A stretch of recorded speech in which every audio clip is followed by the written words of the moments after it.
Sometimes you don't leave people because you stopped caring. You leave because they started mattering too much. At first, you enjoy the connection, the late-night conversations, the feeling of finally being understood. But then something changes.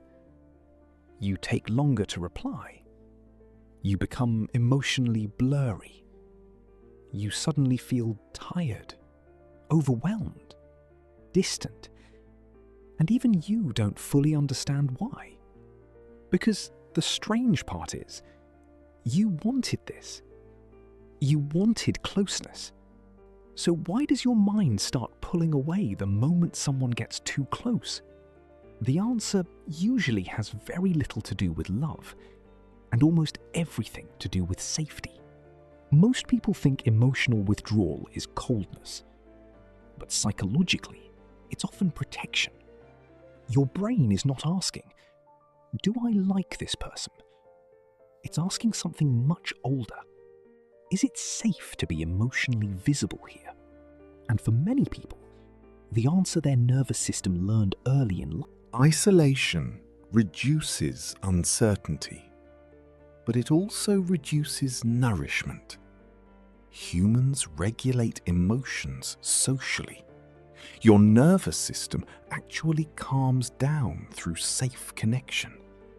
Eye contact, predictable responses, feeling understood. Psychologists call this co-regulation.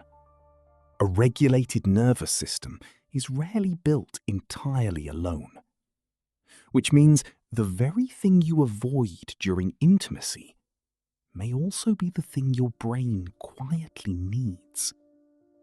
But here's where people get trapped. They think the solution is forcing themselves to open up, usually too quickly, and that often backfires. Because your nervous system doesn't trust sudden vulnerability. Trust is built through repeated evidence. Not pressure, not intensity, evidence. That's why healing this pattern is less about becoming fearless and more about teaching your brain a different prediction. So how do you actually begin doing that? Not theoretically, practically. The first step is noticing the moment you emotionally retreat, not after, during. Because most withdrawal happens automatically. You suddenly feel off. You become less responsive. You feel the urge to disappear for a while. Instead of judging yourself immediately, pause and ask, what am I protecting myself from right now? This works because awareness activates the prefrontal cortex, the part of the brain involved in reflection and emotional regulation. You move from automatic reaction into conscious observation. For example, maybe someone texts you warmly, and instead of feeling comfort, you feel pressure. Pressure to respond correctly. Pressure to maintain closeness. Pressure to not disappoint them. That pressure matters, because your withdrawal may not actually be about the person. It may be about what closeness represents inside your nervous system. The second step is practicing controlled honesty.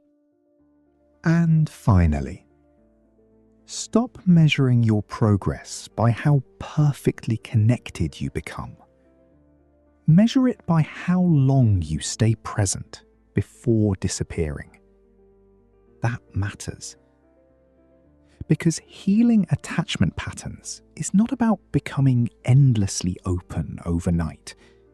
It's about increasing your capacity to remain emotionally present without panic.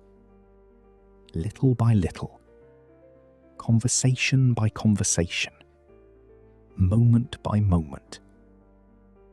Eventually, something subtle begins changing. Closeness stops feeling like a threat to survive and starts feeling like a space you can exist inside without losing yourself. The deeper truth is this: You were never bad at connection. You simply learned that closeness required self-protection, and your brain adapted accordingly.